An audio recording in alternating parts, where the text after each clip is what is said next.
उनको पहले तो वायुमंडल से क्या किया, संकलित किया, और उसके बाद में अपन ने क्या किया, वो जितनी भी गैसेस थी उनको अलग अलग पृथक करना अपन को। और मैंने आपको बताया पृथक करने के लिए अपन को किसका सहारा लेना पड़ता है, भौतिक गुणधर्म का। और कौन से भौतिक गुणधर्म का सहारा लिया अपन ने लिया अधिशोषण, है ना। और अधिशोषण किसमें किया, अधिशोषण किया अपन ने नारियल चार्कोल पर। अब ये जो अपन ने डायग्राम बनाया है इसी को अपन टेबल के रूप में भी लिख सकते हैं। और टेबल के रूप में कैसे लिखेंगे अपन, सबसे पहले अपन यहां लिख देते हैं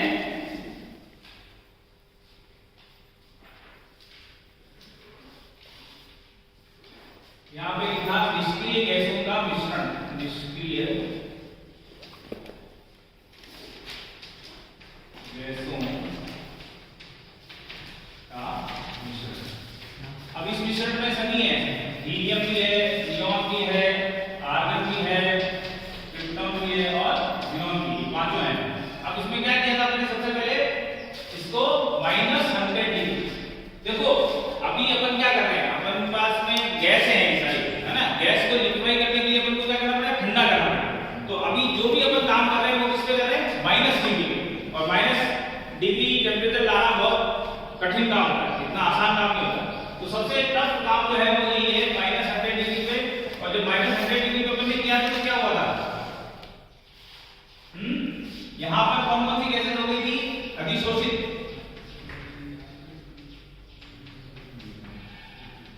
अधिशोषित गैसें कौन सी थी, ज़ीनॉन, क्रिप्टन और आर्गन।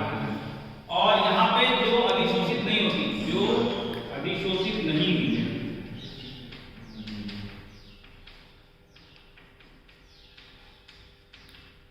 तो जो अधिशोषित नहीं थी वो कौन सी है, आपकी हीलियम और नियॉन।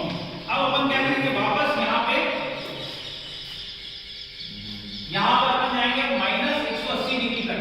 कहां जाएंगे, -180 डिग्री सेंटीग्रेड। यहां पर भी कहां जाएंगे, -180 डिग्री सेंटीग्रेड। दोनों में अपन -180 डिग्री सेंटीग्रेड पर जाएंगे तो हम क्या पाएंगे, यहां पर सबसे पहले कौन हो जाएगा, नियॉन। नियॉन जो है वो क्या हो जाएगी, अधिशोषित। और ये जो हीलियम है वो अधिशोषित नहीं होगी, अधिशोषित नहीं। तो यह अपना काम यहां पे पूरा हो गया, ठीक है। इसको अपन गर्म करेंगे -90 डिग्री पे, तो ये क्या हो जाएगा, नियॉन गैस मुक्त हो जाएगी। तो जैसे ही हम टेम्परेचर बढ़ाएंगे तो वो जो अधिशोषित गैस है वो नारियल चारकोल से अलग हो जाएगी और हमको नियॉन मिल जाएगी। नियॉन मिल गई, हीलियम मिल गई। अब अपने को क्या करना है, इनको अलग करना है। इनको अलग करने के लिए क्या तरीका रह जाएगा, ये जो है कौन सी आपकी आर्गन और क्रिप्टॉन और ज़ीनॉन की है, तो ये इसके अंदर -180 डिग्री पे जाके ये आर्गन जो है वो क्या हो जाएगी, लिक्विफाई हो जाएगी, द्रवित हो जाएगी। और ये जो है ज़ीनॉन और क्रिप्टॉन ये अधिशोषित रहेगी।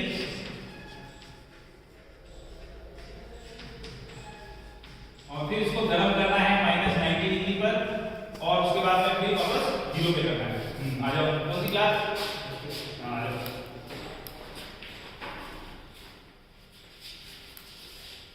क्रिप्टन और ज़ीनॉन जो है वो अधिशोषित रहेगी, -90 डिग्री पर इसको गर्म करने पर ज़ीनॉन जो है वो मुक्त हो जाएगी, क्रिप्टन जो है मुक्त हो जाएगी।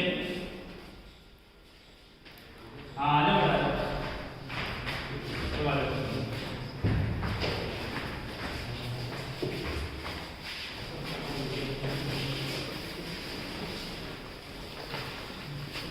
और इसको क्या करना पड़ेगा, ये जो ज़ीनॉन है वो अभी भी अधिशोषित है, ठीक है। आ जाओ।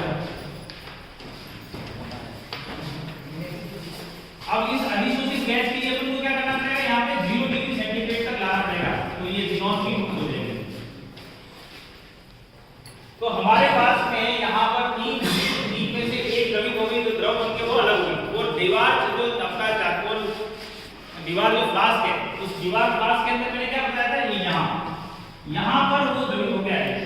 ये जो नीचे जो हमने एक इसमें दे रखा है डिप, उस डिप के अंदर कौन आ जाएगा, द्रव बन के आर्गन द्रवित होके आ जाएगी। तो हमने इसको अलग कर लिया, ये अभी भी अधिशोषित है ज़ीनोन और क्रिप्टन। तो ज़ीनोन और क्रिप्टन में से -90 डिग्री पर आपकी ज़ीनोन मुक्त हो जाएगी, लेकिन अभी भी आपका क्रिप्टन मुक्त होने के बाद में ज़ीनोन अधिशोषित है। अब ज़ीनोन अधिशोषित है तो क्या करना पड़ेगा, टेम्परेचर को और बढ़ाना पड़ेगा, -90 से हम कहां जाएंगे, सीधे 0 पे। तो 0 डिग्री सेंटीग्रेड में जब इसको गर्म करेंगे तो ये ज़ीनोन भी मुक्त हो जाएगा। ज़ीनोन अलग हो गई, क्रिप्टन अलग हो गया, आर्गन, फिर इसके बाद नियॉन और हीलियम, सारी की सारी गैसेस हमने मुक्त कर दी। तो ये कौन सी मेथड थी, डेवार की नारियल चारकोल विधि। तो डेवार की जो नारियल चारकोल विधि है उसके अंदर बहुत ही सस्ती विधि है और इससे आसानी से हम सबको अलग कर सकते हैं। अब जो दूसरी विधि है वो मैंने आपको कल बताया था, प्रभाजी आसवन विधि। प्रभाजी आसवन विधि के अंदर अपन को क्या करना पड़ेगा, अलग अलग प्रभाज यानी खंड बनाने पड़ेंगे। क्या करना पड़ेगा, खंड बनाने पड़ेंगे और हर खंड का टेम्परेचर अलग अलग रखेंगे और उस टेम्परेचर की वजह से क्या होगा, कुछ द्रवित हो जाएंगे, कुछ द्रवित नहीं होंगे। तो ये जो डायग्राम अपन बनाएंगे इसके लिए वो थोड़ा सा टिपिकल है। एक बार आपने डायग्राम समझ लिया या उसको बनाना आ गया आपको तो फिर कोई दिक्कत नहीं आएगी। दूसरी बात जो हमको यहाँ ध्यान रखनी है वो ये कि हमको पता होना चाहिए कि कौन सी गैस किस तापमान पर द्रवित होती है। सबसे पहले बात करें अपन हीलियम की। हीलियम को द्रवित करना सबसे कठिन काम है। हीलियम को द्रवित करना यानी हमको क्या करना पड़ेगा, बहुत ज्यादा माइनस में जाना पड़ेगा। कितना, -269 डिग्री सेंटीग्रेड। केल्विन क्या होता है, 0 केल्विन क्या होता है, -273। तो -0 डिग्री केल्विन आज तक अचीव हुआ नहीं, उसको अचीव करना भी बहुत मुश्किल काम होता है। तो ये हीलियम को हम कहां तक जा रहे हैं, -269 तक। फिर उसके बाद क्या आता है, हीलियम के बाद में नियॉन। नियॉन का क्या होता है, -246 डिग्री सेंटीग्रेड। नियॉन के बाद में आर्गन। आर्गन का होता है 186 डिग्री सेंटीग्रेड। आर्गन के बाद हीलियम, नियॉन, आर्गन, ज़ीनोन। ज़ीनोन का होता है 152 डिग्री सेंटीग्रेड और ज़ीनोन के बाद में हीलियम, नियॉन नहीं, क्रिप्टन। और ज़ीनोन जो है वो होता है 107 डिग्री सेंटीग्रेड। माइनस, सब ये माइनस में है, दीज आर ऑल माइनस। तो -107 डिग्री पर जाकर कौन द्रवित होती है, ज़ीनोन गैस। इसके अलावा भी हम द्रवीकरण के लिए गैसेस का यूज करते हैं, वो है नाइट्रोजन। नाइट्रोजन को आता है -195 डिग्री 0.7 डिग्री सेंटीग्रेड।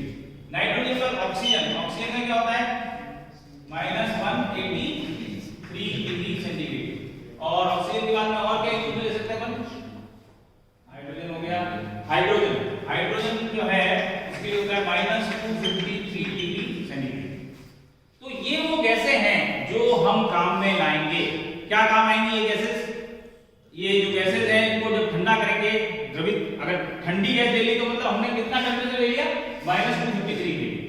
तो -253 लेंगे तो कौन द्रवित कर सकता है, ये -253 किसको द्रवित करेगा, नियॉन को। -246 वाला द्रवित हो जाएगा। तो अगर अपन ने इसका यूज किया तो ये द्रवित हो जाएगा।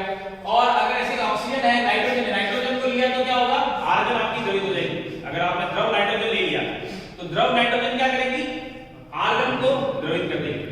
इसी तरह से क्रिप्टन, ज़ीनोन, इनके लिए ज्यादा लो टेंपरेचर जाने की जरूरत भी नहीं है।